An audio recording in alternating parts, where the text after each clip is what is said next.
కాంగ్రెస్ పైన మడప తిప్పని పోరు 31న జనగామ సూర్యాపేట నల్గొండ జిల్లాలకు కేసీఆర్ రైతులతో ముఖాముఖి పంటల పరిశీలన ఎండిన చేను రైతు దిగాలు చూడండి ఎండిన చేలు రైతు దిగాలు అప్పుల బాధతో కౌలు రైతు ఆత్మహత్య ఎక్కడ రేవంత్ రెడ్డి నువ్వు కౌలు రైతులకు కూడా ఎకరానికి 15,000 ఇస్తా నేను రైతు భరోసా పేరుతోటి అని చెప్తివి ఎక్కడ నీ రైతు భరోసా లేకపోయా రైతుకు సావు దిక్కైపోయా చివరికి పాపం తలుతుంది రేవంత్ రెడ్డి నువ్వు గుర్తుపెట్టుకో నీకు కూడా ఆ పాపం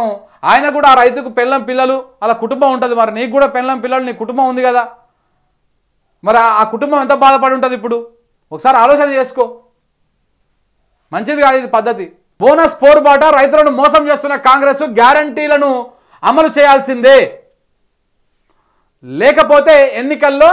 ఓట్లు అడగొద్దు మాజీ మంత్రి వేముల ప్రశాంత్ రెడ్డి ప్రభుత్వం స్పందించాలి అని చెప్పేసి రైతులు చెప్తా ఉన్నారు ఇది బోనస్ కోసం 500 రూపాయల బోనస్ కోసం ఫైట్ నిజంగా చెప్తున్నా కదా రైతులను నమ్ముకున్నాడు ఎవ్వడు ఆగం కాలే కేసీఆర్ మొదటి టర్మ్లో రైతులనే నమ్ముకున్నాడు సెకండ్ టర్మ్లో కూడా రైతులనే నమ్ముకున్నాడు 2% రైతులు నమ్ముకున్నాడు కాకపోతే ఆ రైతులు మోసపోయారు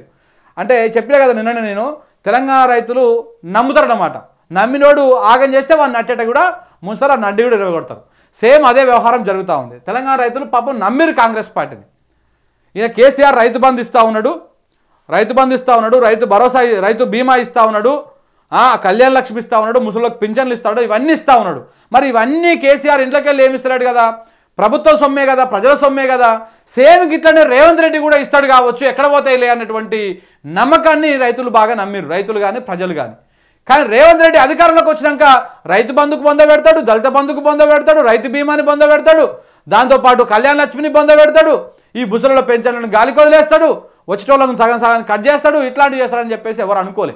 ఇప్పుడు గ్రహిస్తూ ఉన్నారు ఎందుకంటే నీళ్లు వస్తలేవు కరెంట్ వస్తలేదు రైతులు ఆగమవుతున్నారు ఇంత ఇబ్బందులు పడతా ఉంటే ఇప్పటికి ఎంతమంది 150 మంది రైతులు చచ్చిపోయారు రేవంత్ రెడ్డి సర్కార్ వచ్చినాక 150 మంది రైతులు చనిపోయారు